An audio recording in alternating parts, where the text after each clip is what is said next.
¿Cómo se escuchan los pulmones? Así se escucha un pulmón normal. Así se escucha el pulmón de un fumador en una crisis asmática.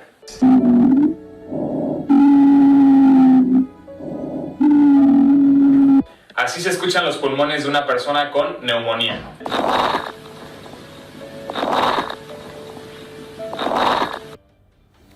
Este joven se llama Roy Mata, es paramédico en la ciudad de Puebla, comparte consejos para casos de emergencias e información médica. Se ve que a la gente le interesan estos temas porque tiene ya más de 2 millones de seguidores en sus distintas redes. Gran labor que hace este joven médico. Hola, ¿qué tal? Muy buenas noches. Gracias por acompañarnos. Esta es la crónica del día.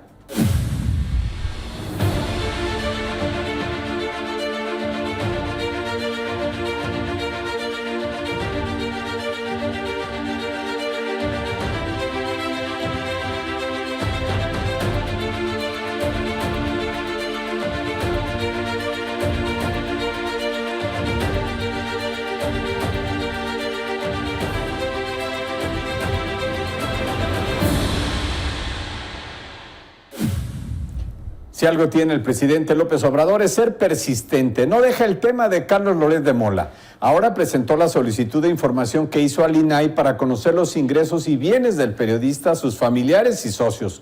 El punto es que el INAI tiene que ver con información del gobierno, el uso de recursos públicos y la protección de datos. Carlos Loret no trabaja para el gobierno y sus ingresos son absolutamente privados. Se le explicó eso al presidente, pero él, como es su costumbre, insistió en que los periodistas deben dar a conocer lo que ganan, que la vida pública debe ser cada vez más pública y que todos deben transparentar sus ingresos y bienes, no importa que se viole la ley. En un país tan inseguro como México eso sería una condena. El INAI, por supuesto, le respondió que no podía darle esa información.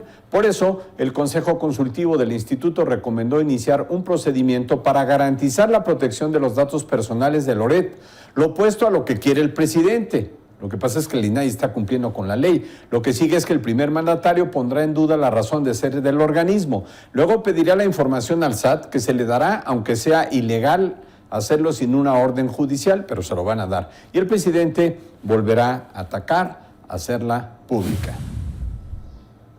Por lo pronto, al dar a conocer los ingresos de Carlos Loret, el presidente violó el artículo 16 de la Constitución que protege los datos personales, el artículo 69 del Código Fiscal de la Federación relativo al secreto fiscal, los artículos 6 y 31 de la Ley General de Protección de Datos Personales relacionados con la confidencialidad de los mismos datos y el artículo 142 de la Ley de Instituciones de Crédito que prohíbe revelar información de privados sin una orden judicial. También involucra a quien le proporcionó los datos de las ganancias de Loret, ya sea la Secretaría de Hacienda o directamente el SAT. ¿Se puede juzgar al presidente por violar estas leyes? La respuesta es no. Al presidente solo se le puede acusar legalmente en caso de traición a la patria, corrupción y fraude electoral.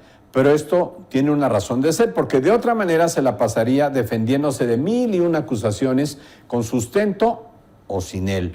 Todo esto lo explica, como siempre, con toda claridad, Héctor Aguilar Camín, escritor y columnista, en su entrega de hoy al diario Milenio. En otro de sus temas frecuentes, el presidente se mostró a favor de desaparecer a los órganos autónomos, que son a los que no puede mandar. Se refirió no solo al INAI, también a la Comisión Federal de Competencia Económica, COFESE, y al Instituto Federal de Telecomunicaciones. Aseguró que fueron creados en el periodo neoliberal para facilitar la privatización y legalizar la corrupción. Y lamentó que ya no le dará tiempo de borrarlos del mapa porque para ello se requiere reformar la Constitución y lamentó que los conservadores no aprueban nada. En el Senado, el Grupo Plural presentó una iniciativa para salvaguardar los derechos laborales y sociales de los periodistas.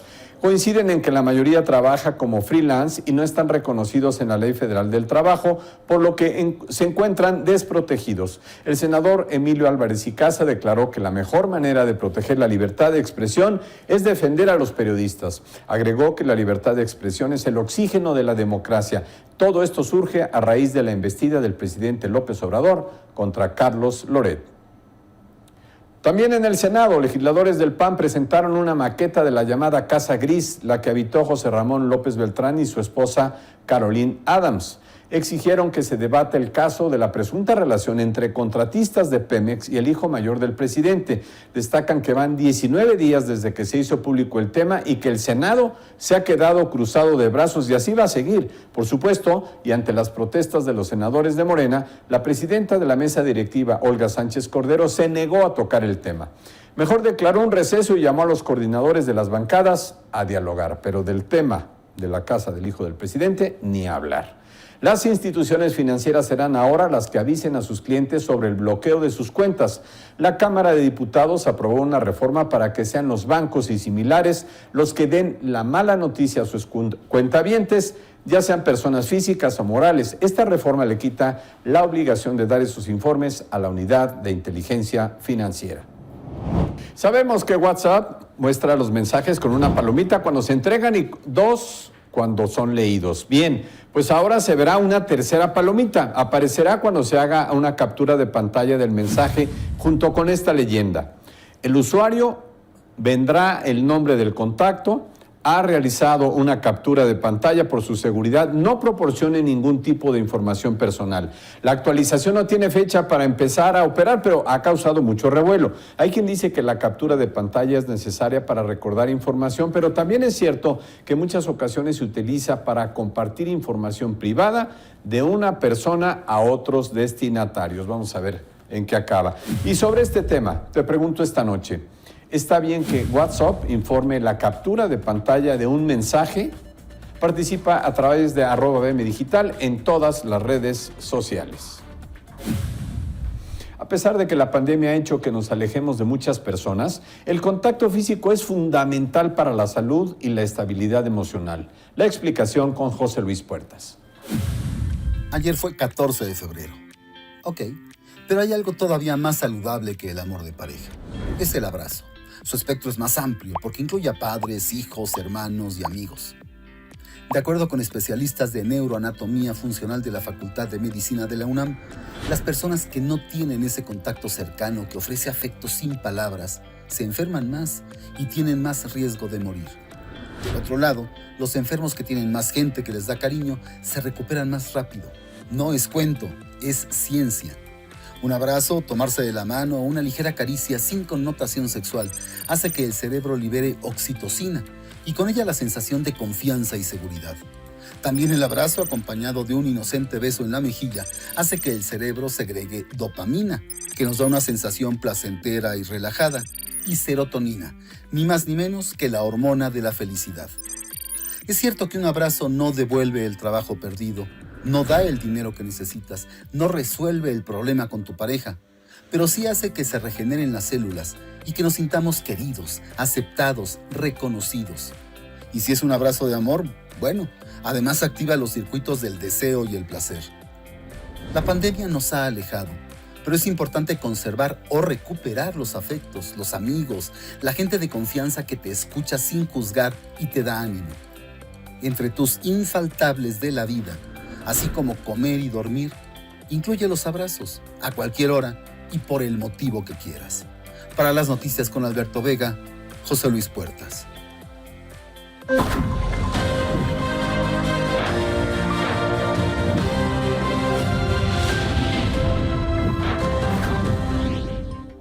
Delfina Gómez, secretaria de Educación Pública, informó que más de 19 millones de alumnos de educación básica ya acuden a clases presenciales, es decir, preescolar, primaria y secundaria. Delfina Gómez señaló que en todo el país operan con normalidad 197.192 escuelas con cerca de 1.700.000 maestros. Por cierto, que dijo que concluyó la vacunación de refuerzo para maestros y trabajadores administrativos y que se aplicaron 2.116.000 dosis. Una de las mayores tragedias para un trabajador es ser despedido de forma injustificada y que el patrón no lo quiera liquidar. Ese problema se convierte en una verdadera pesadilla cuando se recurre a un juicio laboral porque puede tardar hasta 10 años. Increíble. Actualmente en Ciudad de México hay 140,000 expedientes en revisión, ahí durmiendo el sueño de los justos. Con la intención de reducir los tiempos de estos juicios a un máximo de 6 meses, el gobierno de Ciudad de México busca crear un nuevo modelo. La idea es que exista un centro de conciliación laboral y hacer una reforma para que operen nuevos tribunales. Se espera que este nuevo modelo esté listo para octubre. Le urge a muchísima gente. El sistema Cutzamala, que alimenta de agua el Valle de México, se encuentra solo 61% de su capacidad. Conagua informó que esto representa 15% menos de la media histórica para estas fechas. Lo peor de todo es que apenas inicia la época de sequía. No se esperan lluvias importantes en los siguientes meses, por lo que parece irremediable que habrá escasez de agua. Esto es, a cuidar cada gota. Arde la Sierra de Sonora, 1,300 hectáreas han sido calcinadas por un incendio forestal que inició el pasado domingo. La Secretaría de la Defensa Nacional implementó el plan DN3 y sus elementos trabajan junto con bomberos y rescatistas para evitar que el fuego llegue a las poblaciones de Aconchi, San Felipe de Jesús y Rayón. Hasta el momento el incendio se encuentra controlado solo en un 50%. La Comisión de Salud del Senado recibió el proyecto de dictamen sobre la regulación de cannabis. El documento fue enviado a la Comisión de Salud para que analice la propuesta. La intención es resolver el tema lo antes posible. Ya lo han pospuesto varias ocasiones, pero hay posiciones encontradas sobre el uso de la marihuana en diferentes actividades y no todas las partes están de acuerdo en que se despenalice tan abiertamente como ha ocurrido en otros países. El exgobernador de Quintana Roo, Roberto Borge, avanza en su proceso judicial, gana una partida. Resulta que un juez dejó sin efecto la medida cautelar preventiva justificada en su contra, razón por la que se encuentra detenido en el Centro Federal de Rehabilitación Psicosocial de Ayala, Morelos. Borge está acusado, entre otros delitos, de aprovechamiento ilícito del poder y desempeño irregular de la función pública. Fue extraditado de Panamá a México para enfrentar 4 procesos penales, 1 de competencia federal y 3 de competencia local en Quintana Roo.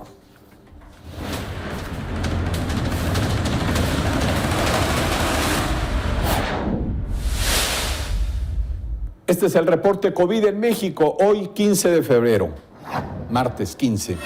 Casos totales, 5.321.744. Casos en 24 horas, 21.207. Muertes, 313.608. Muertes en 24 horas, 643. No sé las cifras.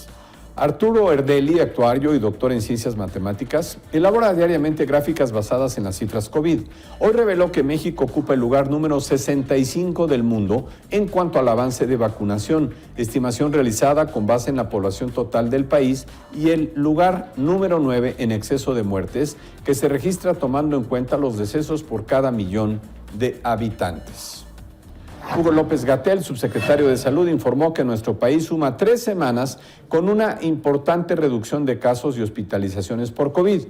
Tan solo en la última semana los casos cayeron 48% y 76% en el número de hospitalizaciones. Explicó que incluso entre los menores de edad hay una notoria disminución de casos. ¡Qué bueno! En cuanto a la vacunación, reportó que al corte de ayer se han aplicado más de 173 millones de dosis, mismas que se han administrado a 84 millones de personas, lo que representa el 90% de los mayores de 18 años, mientras que en el grupo de 14 a 17 años, el avance de vacunación es de 52%. Dijo que México cuenta con más de 202 millones de dosis de 7 diferentes biológicos y recordó que están por llegar 18 millones de dosis de AstraZeneca a través del mecanismo COVAX. El tenista número 1 del mundo, Novak Djokovic, declaró que prefiere perderse los torneos Roland Garros y Wimbledon antes de vacunarse. En una entrevista para la BBC dijo que no es un activista antivacunas, que no quiere que lo asocien con ese movimiento, pero que defiende el derecho de cada persona de elegir lo que introduce en su cuerpo. Asegura que para él ese principio es más importante que cualquier título. En efecto, es su decisión, aunque sabe bien que eso le puede costar muy caro en su carrera deportiva.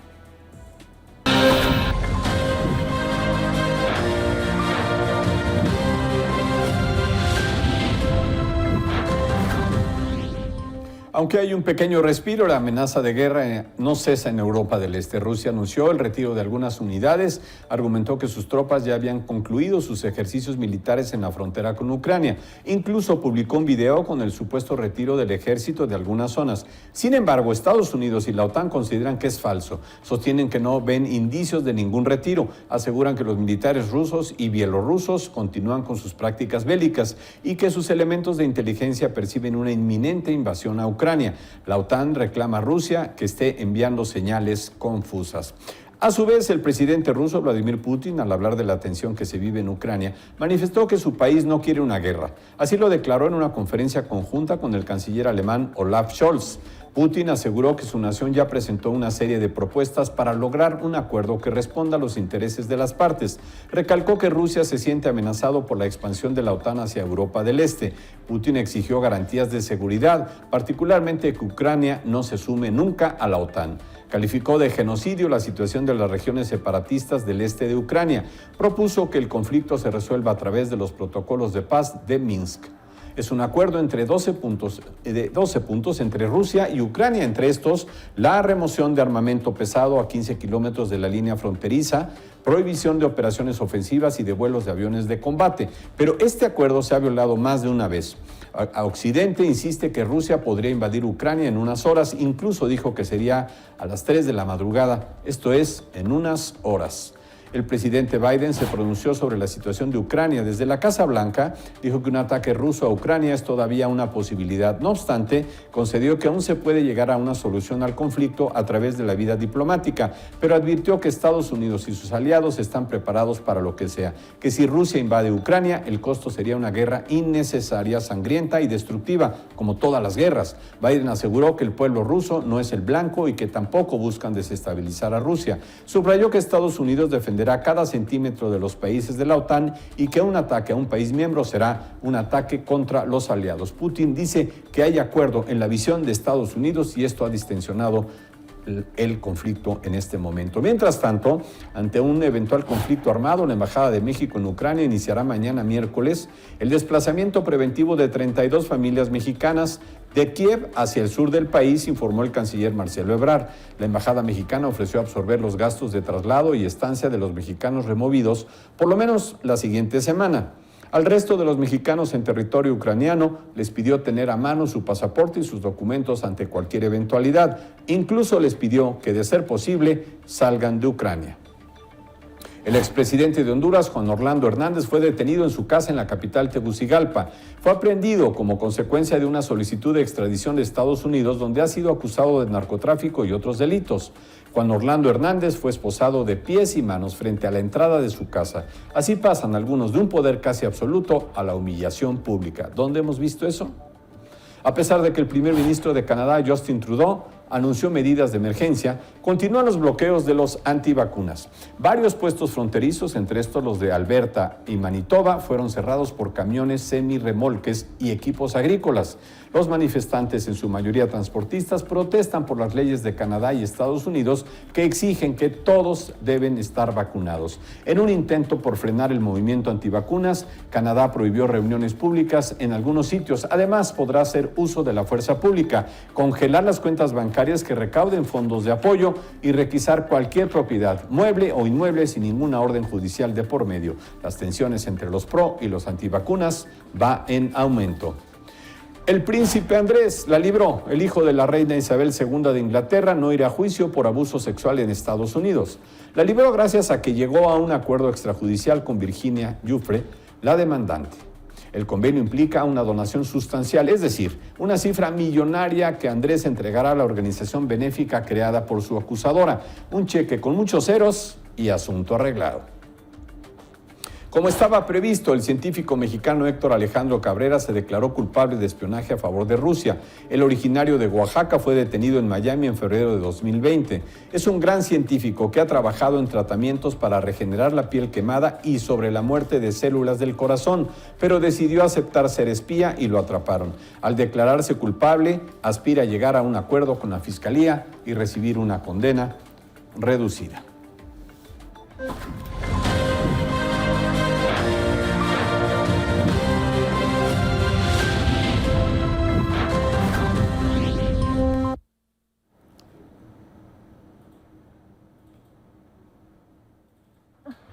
Permítanme, por favor. Me están lastimando. Necesitan 3 personas para detener a una.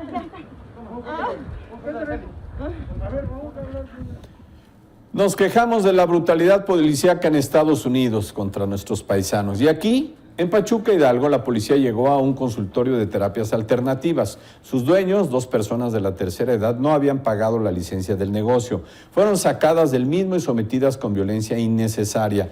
La cara contra la banqueta y una mujer policía sometiéndola con todo su peso mientras otras la esposaban. Así serán buenas, ya las quisiera ver frente a verdaderos criminales. Ahí sí que se voltean para otro lado. La mujer de nombre Marta Posadas ha pedido que se haga justicia y que así sea.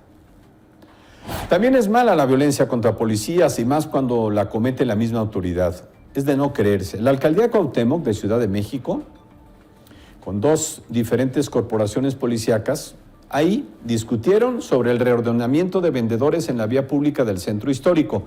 Increíble, la alcaldesa Sandra Cuevas citó a 2 mandos de la policía auxiliar para coordinar los trabajos. Cuando acudieron, nos llamó traidores, les dijo que ella les pagaba el sueldo. No, el sueldo se paga con los impuestos de todos. Los insultó y abofeteó así, tal cual, y luego otras personas los golpearon. Todavía les pidieron que no denunciaran los hechos, pero los policías sí lo hicieron y la Fiscalía Capitalina ya investiga el caso. ¡Qué numerito de la alcaldesa Sandra Cuevas! La violencia incontrolable. Tan solo ayer en Michoacán se cometieron 23 asesinatos. En lo que va del año se han registrado 362 crímenes, un promedio de 8 por día. Y eso que desde noviembre de 2021 se implementó un plan de apoyo en seguridad y que el Ejército y la Guardia Nacional tomaron el control del municipio de Aguililla. Al parecer la violencia se ha desatado por la disputa territorial entre el cártel Jalisco Nueva Generación, el más violento de todos, y los llamados cárteles unidos. A lo que ocurre en Michoacán hay que sumar lo sucedido en Colima, donde desde hace una semana hay una sensación de terror. Ha habido muertos, quema de vehículos y balaceras. Lo mismo en Zacatecas, donde el domingo fueron secuestrados 5 estudiantes de la Universidad Tecnológica del Estado, 2 mujeres y 3 hombres. 4 de ellos ya fueron encontrados muertos. Queda una joven que aún no ha sido localizada. Así la violencia. Maru Campos, gobernadora de Chihuahua, fue hospitalizada. En Ciudad Juárez se dirigía a una reunión con Ken Salazar, embajador de Estados Unidos en México, cuando se cayó. El golpe le provocó un esguince en el dedo pulgar de la mano derecha. Le deseamos pronta recuperación. Vamos a ver el resultado del sondeo. La pregunta que te hice. ¿Está bien que WhatsApp informe la captura de pantalla de un mensaje? 41% dice sí. 59% dice no. A ver, ¿en qué acaba esto? Eso es todo por hoy. Mañana tenemos una cita. Nos vemos a las 10. Gracias. Buenas noches.